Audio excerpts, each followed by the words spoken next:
Coming to you live from the Flip Condo again.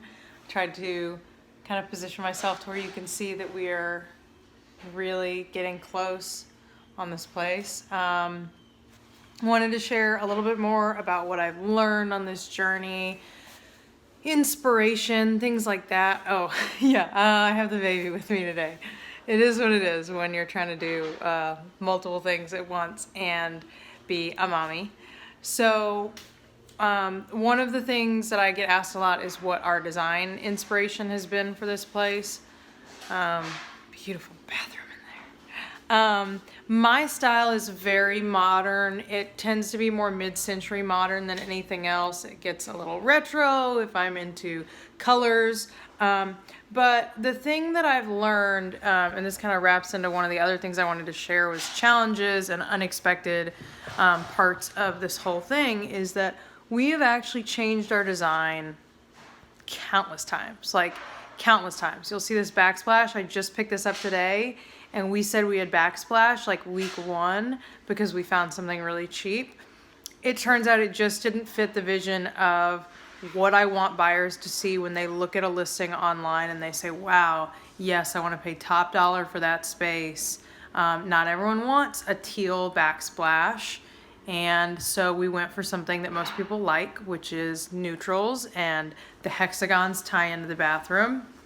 But the backsplash is a great example of how we have changed our design to fit our budget and to maximize profit. And we want to speak to every buyer. We don't just want to speak to buyers who have the same taste as us. So as much as I love everything to be mid-century, one that is like one of the most expensive routes to go,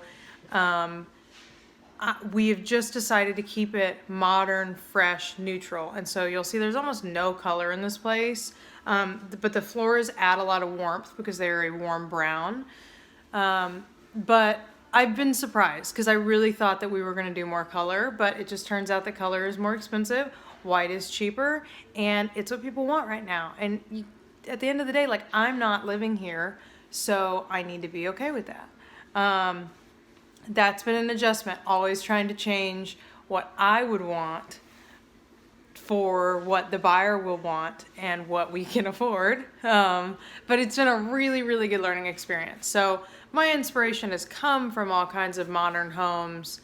And then down to the wire, my inspiration comes from budget. So that has been a learning experience.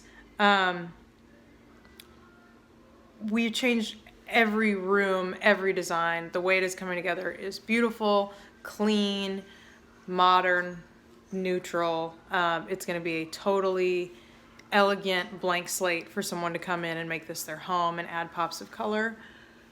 So that said, I think one of the other things I wanted to address were like unexpected costs.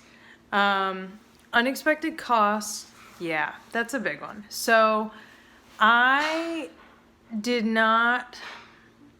priced out early on. I priced out tile, I priced out cabinets, appliances, things like that. What I didn't think about was materials.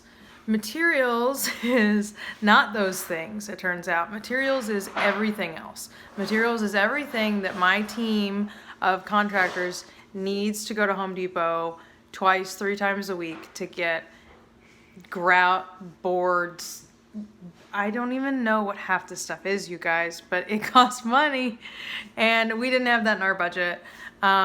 Thankfully, my lender at Easy Street was like, hey, I always, tell people to budget this much for materials, so I got it in there, and we've been able to find funding for it. But before that, it was tough because we did not know that was going to be such a big cost. And it's amazing how quickly that kind of stuff adds up when the guys have to go to Home Depot all the time. I mean, they've, rebuilt all of the shelving. They've installed everything. They've painted and primed and painted and primed. And so that's something I would say, have like a conservative materials budget just for excess stuff. For example, we're almost done. We expect to be done next week. And yesterday I found out I need a garbage disposal, and that's $100. And then I found out I need doorknobs, which I knew that I'd need doorknobs. Did not know it was going to cost me like $400 to get doorknobs for this place. And some of you guys might be watching this and you might be like, she wasted money. That's not a very good deal. Help me out if you know how to do that better. But I wanted, since we have these beautiful 5-panel doors, I can't put not pretty hardware on them. So that's another thing. It's like, there goes another $500. So next time I really look forward to having that in the budget. I just think now that I have a better understanding of what things cost, next time my budget is going to be a lot more conservative so that it's not so stressful when things like that come up. But overall, I think we've done a really, really good job sticking to budget. But that has been the challenge. I think the two challenges and unforeseen things were that the design has changed a million times. And in the beginning, that was stressful. And then we just let it go. And we said, you know what? This isn't our place. This isn't going to look like what our home should look like. This is going to look like what buyers want. And I'm glad we did that early on. And this place is beautiful. And it's going to be someone's beautiful home. And someday we will do our own home and we can pick every individual thing we want and not have anything change our minds. But I did listen to some people this week when they said, you know what, teal backsplash might be a little dark, might not be everyone's taste, might look a little retro. And I said, you know what, you might be right. You might have a point. So as much as I wanted to save money and use my $16 backsplash, I went and dropped $180 to get this beautiful porcelain marble hexagon that actually is going to tie back into that bathroom really well. So I'm excited about that. It's going to be good. But some unforeseen challenges, you know, some stuff. We're learning so much. I think budget is the biggest takeaway. I think the design has been just as fun, if not more fun, than I thought it was going to be. I have really fallen in love with that. The process of getting draws from a lender has been really easy, and I think that's all about choosing the right lender. That's worked out really well for me. And I've had people at Easy Street to like bounce ideas back off of. That's been great. Team of contractors recommended by my lender. They have been wonderful. So really, I would say challenges are budgeting, which I'm not really good at that in real life either. And